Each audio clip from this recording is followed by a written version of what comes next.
talk to you. Yay! Hello, everybody. I am live. Happy New Year. Happy New Year. Okay, it looks like I'm live on Facebook and on IG. Let's see. All right, good. Happy New Year, everybody. What's up? It's Haja Scott. Happy New Year. Happy 2022, y'all. We made it. We made it. We are here. We're intact. We're still going.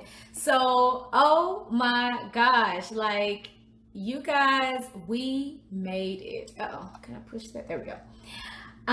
We made it. I'm so excited. And I just have first of all, I just want to say, hey, like a new year, hey to everybody. But I just had a quick message that I just want to share with you guys that was shared with me. Holy Spirit, like, has been talking. I don't know who all has been like, oh my gosh, like, I just been hearing all this stuff. But I just want to share with you guys. So again, we are in building season, but now we're in a new year, y'all, of building season. So to my builders, that's what this message is called, a message to my builders. And God just wants to share with us just a little encouragement. But to be honest with you, how I saw this was as a heart check. This was a heart check for us, you guys, before we start building the thing that which God is saying, I need you to build. So I'm sorry, let me just make sure I get this stuff off the screen. Okay, here we go. So here we go. We are in, hopefully this will not be a really long message, because it's like flooding. This is ready to come out.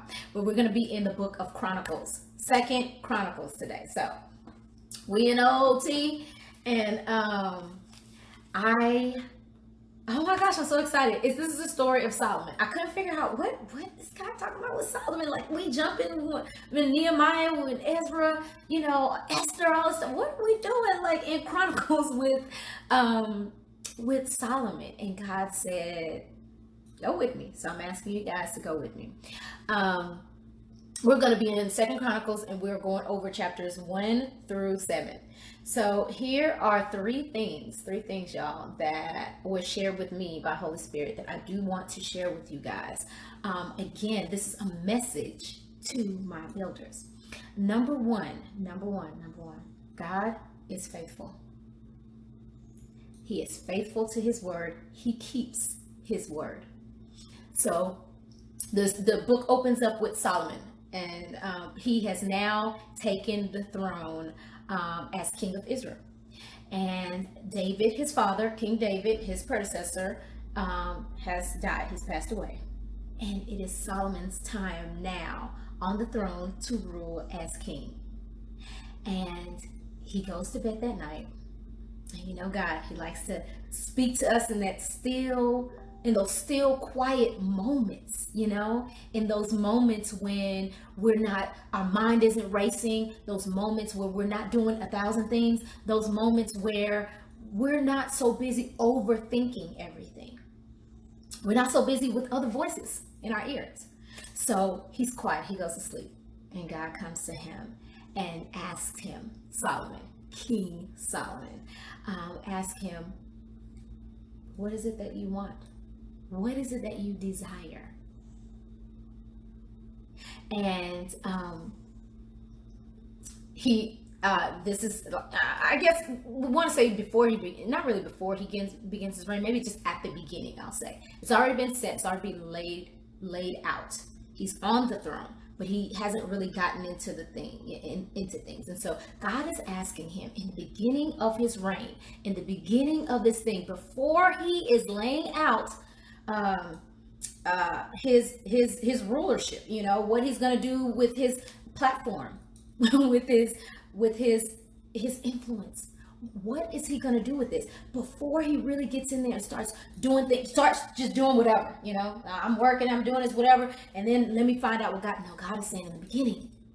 So you guys, this is why it's so important to stay in tune. This is why it's so important to keep God's word close to us, but keep our ears open and inclined to hear from God, because he's going to come to you. He is going to lay things out. If he hasn't already, that means you know the pattern. Stay open. Be open. So he comes to King Solomon. He's like, what is it that you want? What is it that you desire? And Solomon asked for wisdom. Y'all, wisdom. Wisdom to lead his people. Wisdom to be a good king, to guide them, to lead them in the ways of God. This was his request. He didn't request to be the richest man on earth. Although, look at what happened. He didn't request to be like, I need everybody in my family to have X, Y, and Z. I need to have this much cattle. Oh, I just want to live forever. God, let me live to at least be 115. You know, I want to be the oldest woman on earth. You know, I want to do something great in the world, God. Like, I want my name to be great. You know, like, he could have asked for all these things. He's king. He is king. So he could have asked for all of these things. He could have said, yeah, I want to be famous. I want to be known. I want people to, like, you know, I want my name to be in their mouths, you know, like, there could have been a ton of different selfish requests that he made of God. When God asked him sincerely, look down deep in your heart, because that's what he's asking. This isn't a surface question. This isn't a question that is, what do you want tomorrow? What do you need for the rest of today? He's asking him to look into the depths of his heart, to consider the breadth of his life, the span of his life. And God is saying, now tell me, of all the things that I could grant you, because I'm not a genie and I'm not giving you 3 wishes. So of all the things that I could grant you, what do you want most? And it was a heart thing. Basically, he was saying, I want the heart of you, God. These are your people. They're not my people. This is your world. This ain't my world. But even I know that I am not my own. My hands are not my own. You created me for a reason. And you've given me the opportunity, and now this platform that I probably really didn't even ask for. Just inherited it. It just happened like this. So God, I can't do this without you. God, my heart. Give me a discerning heart. Give me a heart that is wise. We know Solomon is known for his wisdom that God gave him. So that's what he's asking. I need the wisdom to do what you're asking me to do. And that's all God was looking for. That's it. That was the thing. And to God, it was a character thing, because he was showing that his heart was in line with God's heart. What God had in mind and in store and what he wanted for his people, Solomon somehow found a way to align to that. And now God's saying, I can trust you because you have my character. That's all I've been trying to build. That's what this road has been. That's what the difficulty has been. That's what the sleepless nights have been. That's what the times of going without. That's what the testing has been about. That's what, all the challenges in relationships, in trusting yourself, in trusting God. That's what this whole thing has been about all this time. All this time. God said, I've been building. Yeah, I'm talking about what we're going to build. I'm talking about what our hands are going to build.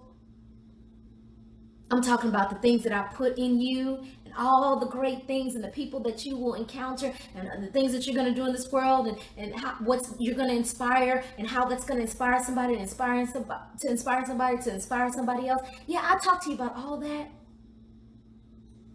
But your road, your journey, your life, your difficulty, every challenge that has come your way, stop and just think about this for a second. God is saying, I was building you.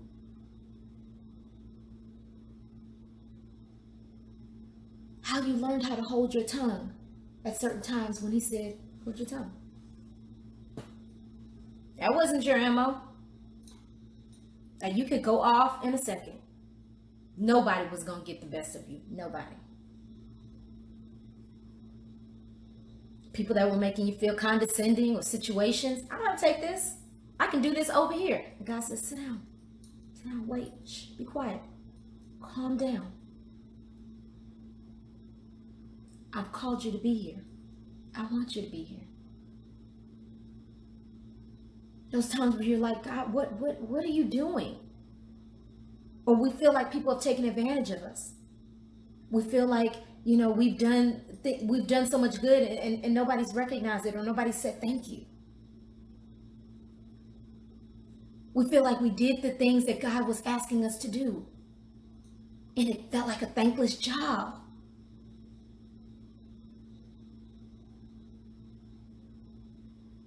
All kinds of things have happened in our lives. All kinds of disappointments have happened, but they were for our building. And in this moment, this quiet moment that God had with Solomon, in this quiet moment, he was able to see that.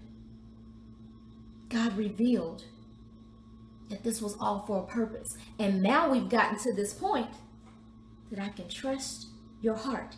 That means I can trust your motives. That means I can trust your decisions. That means I can trust your leading. Bingo. We're here. So, yes, his character was tested. He didn't even know he was being tested. It's like most of the time, we don't even know we're being tested. We don't know what's going on. We're crying out. We're like, somebody help me. God, stop this whole thing. And he's like, yeah, keep going. It's for your testing. It's for you. And so God wanted to make sure that before Solomon began his assignment, the assignment that he set aside for him, like the assignment that he set aside for us, that we have the heart of God. It wasn't selfish ambition. It was the ability to lead in love and to lead with love. Let's read that real quick. It is 2 Chronicles 1, verses 8 through 12. And Solomon said to God, you have shown great mercy to David, my father, and have made me king in his place. Now, O Lord, let your promise to David, my father, be established. For you have made me king over a people like the dust of the earth in multitude. Now give me wisdom and knowledge that I may go out and come in before this people. For who can judge this great people of yours? Then God said to Solomon, because this is in your heart, and you have not asked riches or wealth or honor in life, but you asked wisdom and knowledge for yourself, that you may judge my people over whom I made you king. Wisdom and knowledge are granted to you, and I will give you riches and wealth and honor, such as none of the kings have had who were before you, nor shall any after you have like thee. That's good, y'all. That's good. So of the first thing, God is faithful. He's faithful to his word. So once Solomon did show that he had the heart of God, God opened the doors of wisdom, prosperity, and abundance to him. He had the advisors that he needed. He had the assistants that he needed. He had the workers that he needed. He had everything he needed. He had the supplies, the opportunities, the door. You know what I'm talking about? That door that God says, that great door that I placed before you, that door was now open to him. Where he might have seen that door cracked before, and it wasn't time for him to walk in. Where it might have been opening, but he couldn't just walk through there just yet. You know how we get anxious. Like, the door's open, let me get in there. It's like the elevator. When the elevator doors open, then everybody like rush in. You're like, oh God, I don't want to get stuck because it's going to take forever to get back to this floor. Everybody piles in. They don't care if they're bumping into people. The door can barely be open. You go in, so at least you can hold the door open, or at least so that you're in. But some of us that have been selfish at times, it's like the elevator doors get. No, this was not a rush in, hurry up and do this. You got to do it now. If you don't do it now, it's moving to another floor. You're going to miss your opportunity. Step over other people to get to this point. No, God, simply, he didn't have to barge it. He didn't have to push it. He didn't have to manipulate it. He didn't have to run in and hold the door and then make sure he can get all the stuff. God just said, I am opening the door to you fully. This is laid out in 2 Chronicles chapter 2. We're not going to read that, but hey, chapter 1 through 7 is what I read. So you guys in your quiet time can go and read chapter 7 and see what else God shares with you about this. So the second thing God showed me is that that because Solomon showed himself faithful to lead with the heart of God, he could now begin the building. So the door is open. He starts ushering people in. People are coming into his midst. People are ready to help. People are bringing lumber and bringing gold and silver, like all the fancified stuff. Just bringing stuff. The things that he needs. The things that he needs. Now he can start his mission. His mission was he was building the house of God.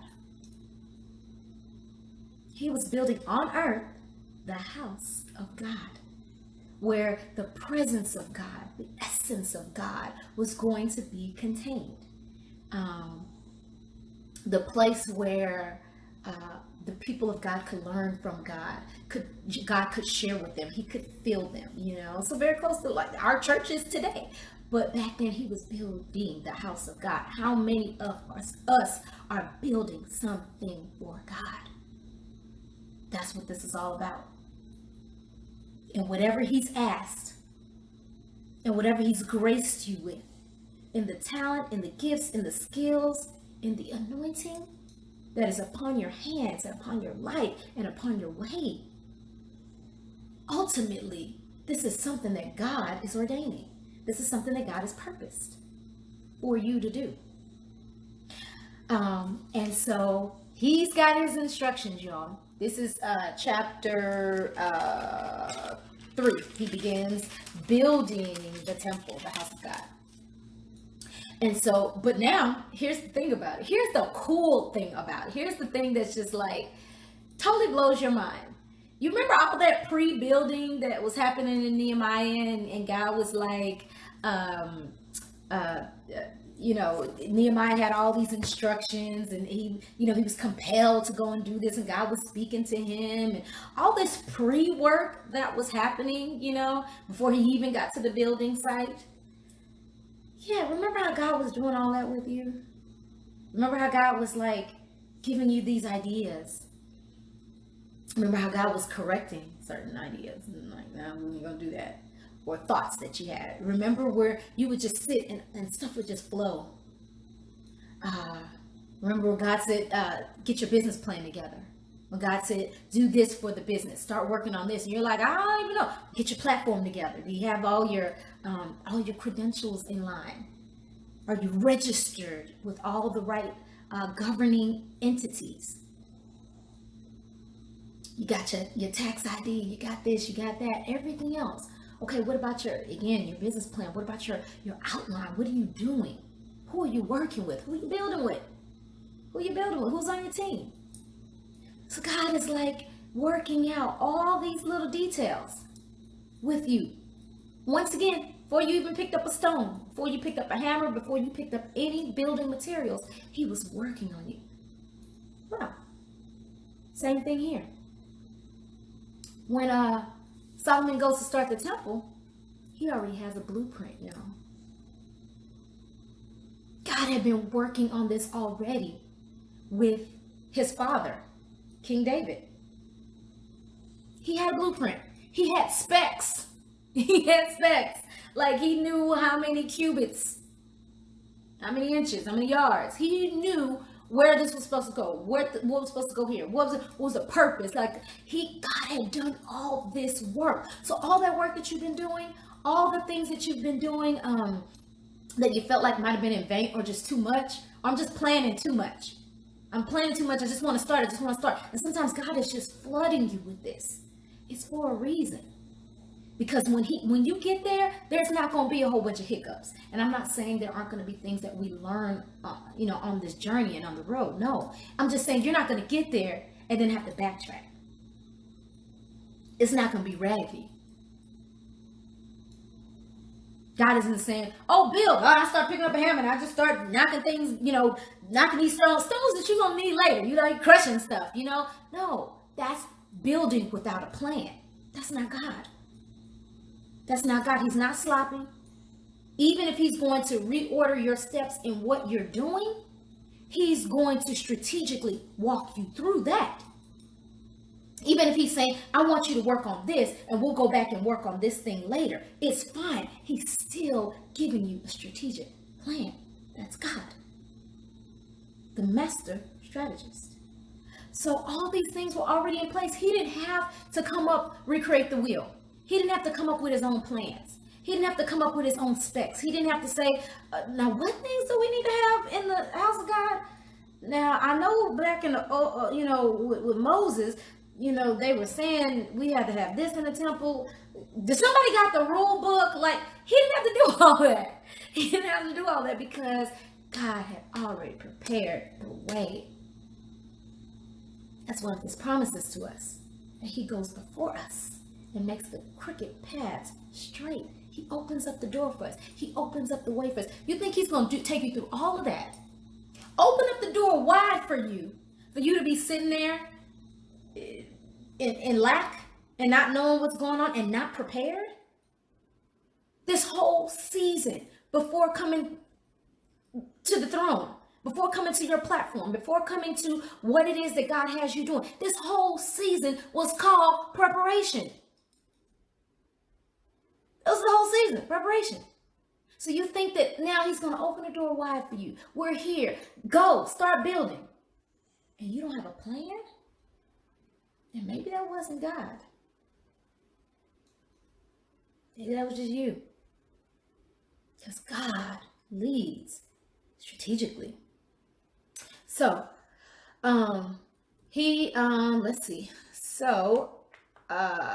see.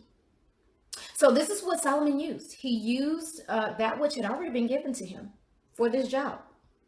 You guys remember the puzzle picture that we talked about in the last message with Nehemiah, with who you're building with. If you haven't seen that, check it out. Who you're building with. You can check it out on OfLaceandGrace on YouTube, and then on our messages on Instagram, and then also just under me, Haja Scott on Facebook. So remember the puzzle picture that he gave you. That was your blueprint. The pieces that God started laying out before you, all those pieces that were there. Remember, we were trying to put some pieces in that didn't fit, and our puzzle wasn't flat, with all the pieces intersecting and whatever. It was kind of raised a little bit because something didn't all the way fit, those puzzle pieces. Yes. So that's what was the blueprint. You know how it's always a picture on the box. So even though the pieces are all over the place, you have the picture on the box, on your puzzle box. So you know what you're building. How do they connect? Where do they connect? Which pieces go with what? That was all part of the preparation God was speaking to you about. And this is the time to start putting them together.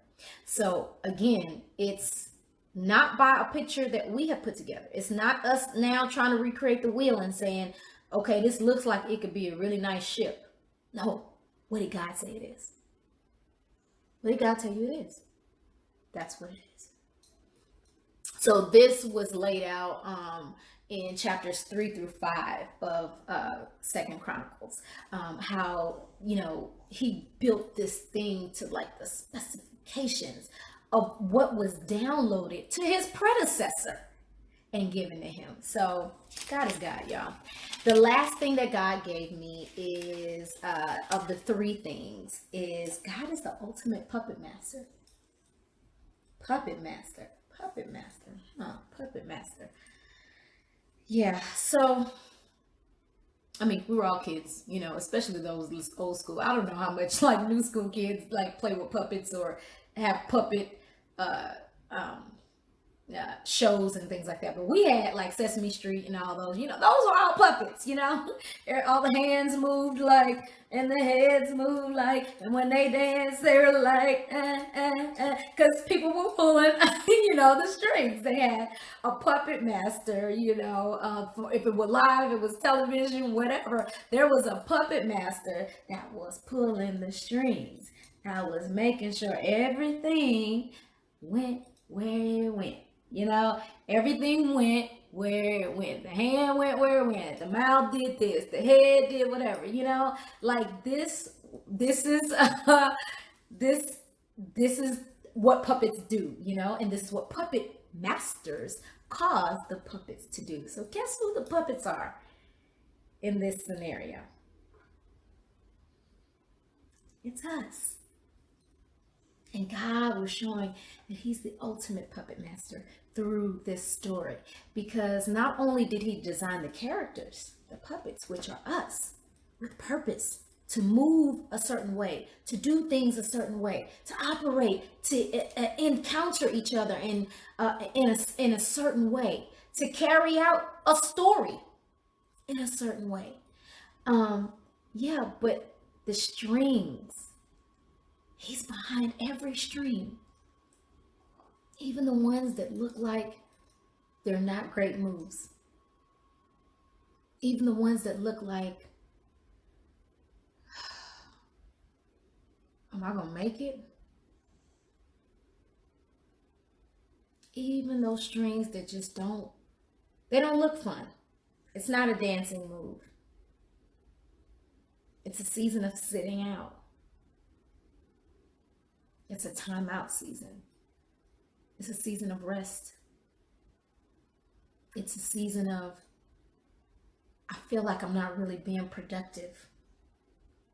I feel like you took my strings and you just laid them aside, and you just laid me on the side of the stage, God, behind the curtain. And the other puppets are moving and they're doing their thing. But nobody's pulling my strings. Like I'm not where I thought I would be right now. I'm not doing what I thought I'd be doing. God is saying, don't be dismayed. Don't be discouraged. And don't you lose faith in me. I am the ultimate puppet master. I say when strings need to move up, down, right, and left. I even say when it's time to put the strings down for a season. When it's time to not move those strings. When we're in a place in the story where I'm not using this puppet like I used it before. Like I used you before. The story ain't over, honey. The story is not over.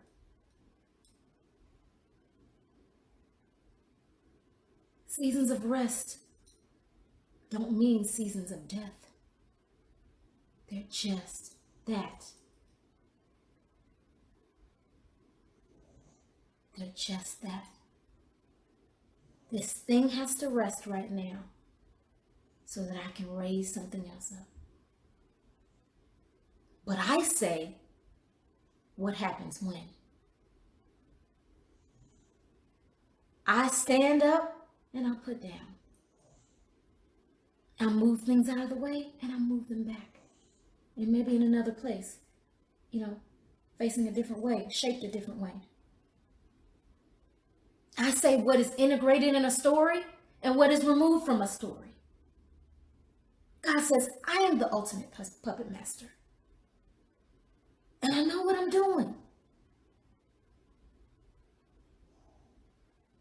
So for everybody out there that has felt like they've lost, or felt like something just went wrong, God, what's happening? This looks like the end.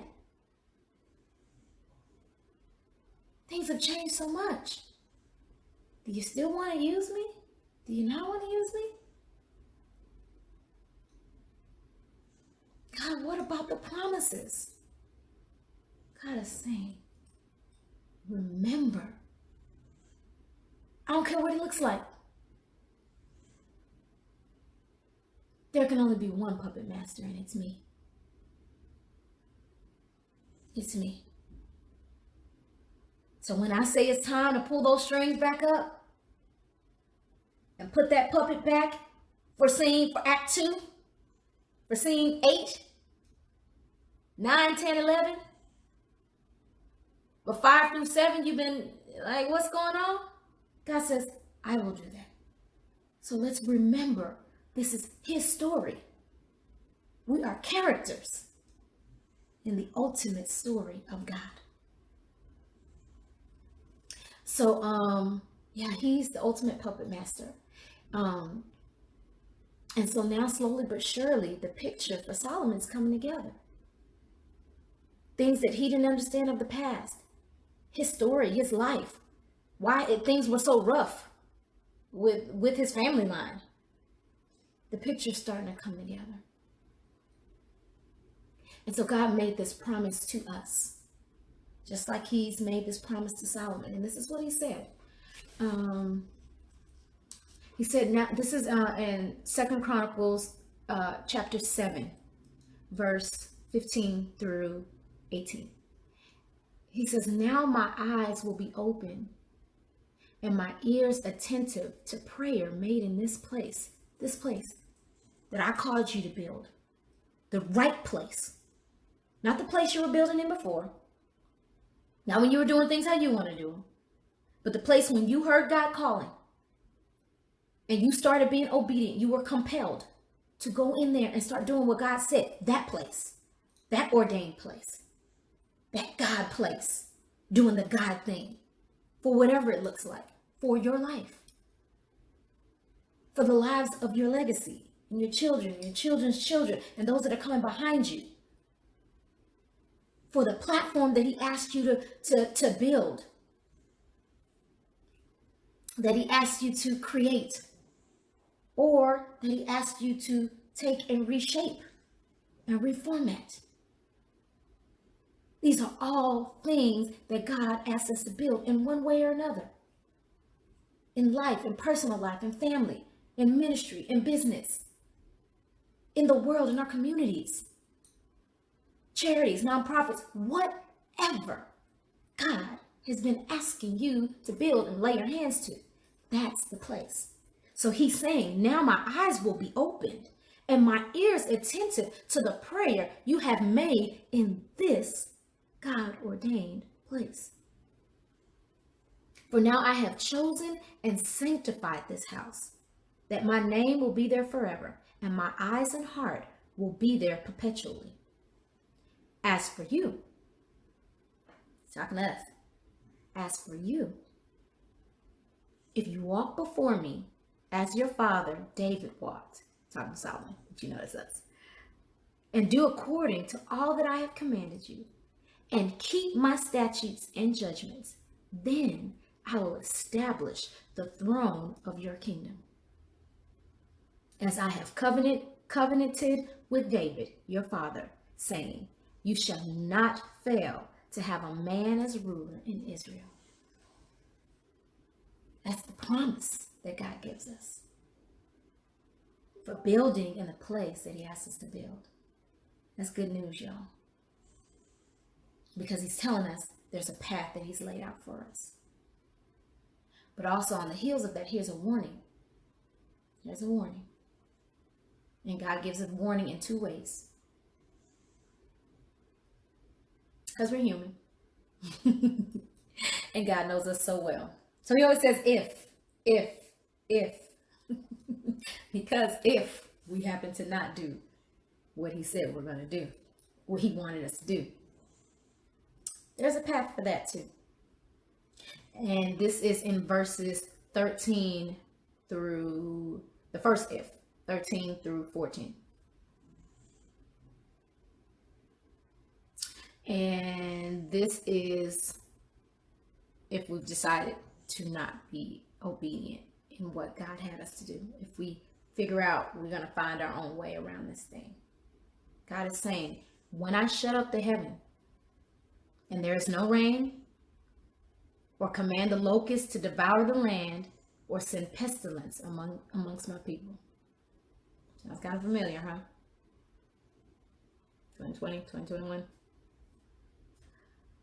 If my people who are called by my name will humble themselves, pray, seek my face, turn from their wicked ways, then I will hear from heaven. I will forgive their sin and I will heal their land. I will restore them. God is saying, hey, I'm going to tell you this up front. I have a way for you. I have a plan for you. Come on, Jeremiah. I know the plans that I have for you. Plans of good and not evil. Plans to prosper you. To give you a hope and a future. I know the plans that I have for you. And if you walk this way, man, it's going to be great for you. And if you do not, these are the consequences.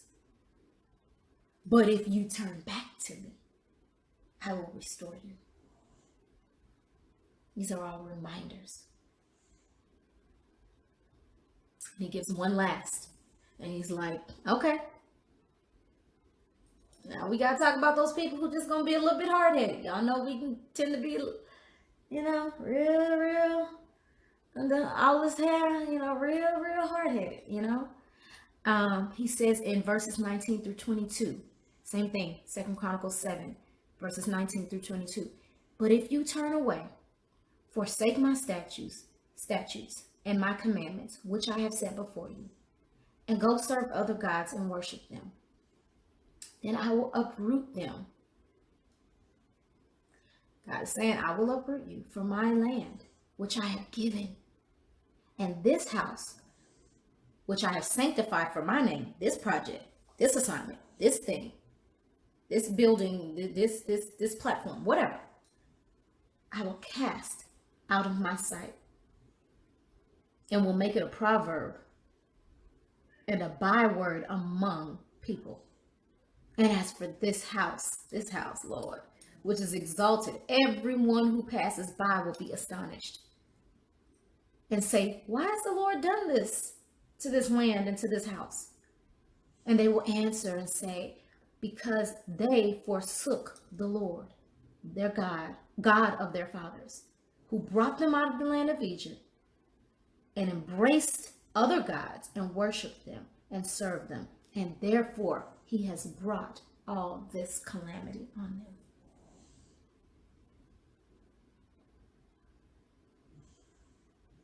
Everything ain't the devil. Everything is not the enemy. Some things are God saying, turn back to me. Come back to me. Come back to the plan we had. You are my builder. And yeah, things got off track. But come back to me. Don't make me use this kind of force. Don't make me back you in a corner. Don't make me bring the calamity. Because I've already shown you. If you will turn and you will return unto me. Turn your back on whatever it was you were trying to do that was outside of me. And come back to the purposes that I have for you. Then I will restore you. Sounds simple, I know. Sounds like, okay, God. You want me to walk the way you want. And if I mess up and I walk the other way, turn around, repent, come back to you. All right, cool, yeah. And if I don't, then calamity. Kind of that simple, yeah. But we know as we walk through this journey called life, that restoration takes time.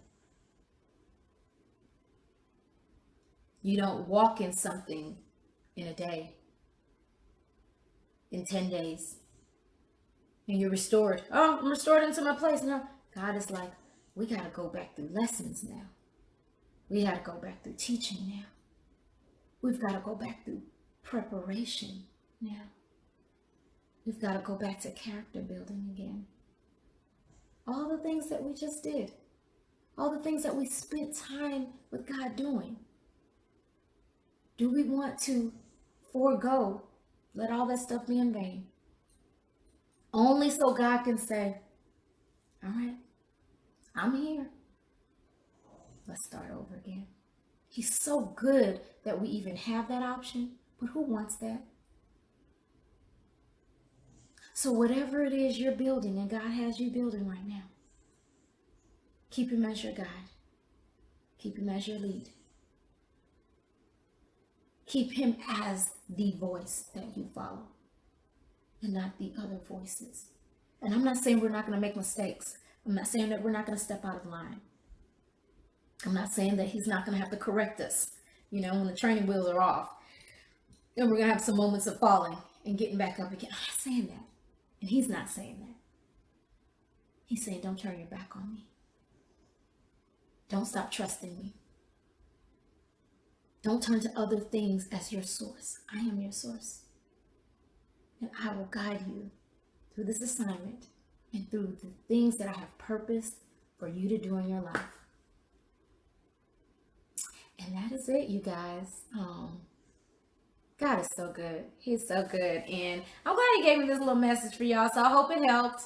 And I see some people that joined. Y'all come back and watch later.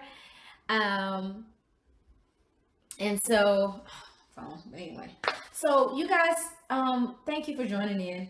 A little story time. I guess I'm still somehow doing story time, even though, it seems like it's changed a little bit. Such as God, right? He's like, I want you to build this. I want you to do this. I want you to do this. And I'm like, but it looked like this before. And he's like, it's okay. It's an extension of it. We're still building. And so I'm glad that you guys were able to join me today. It's a new year. It's January 1, y'all. It's 2022. And good things are moving forward. I don't care what everything else looks like. Remember the promise from the ultimate puppet master, God. It doesn't matter what everything else looks like. I say what goes when and where and how much and how little. I say. So let's trust him, trust his voice, and keep on building. All right. So once again, today's story was out of 2 Chronicles, chapter 1-7. Check it out. The story of Solomon and how he got to build what God had ordained for him to build, which was the house of God, the temple of God. And so, we also referenced, I referenced through in Jeremiah. I think we stayed pretty much in 2 Chronicles the whole time, though. So I'll be back again. We'll do more stories. We'll do more of whatever God is leading in this building season. I don't know how much more we're going to stay on this or not, but when he speaks, I will speak. All right. So you guys have a good one. God bless y'all. Prayers into the new year, and just lots of love and hearts, prosperity, and good vibes in this new year. Let's do it. Okay. Builders. Let's do it. Y'all have a good one.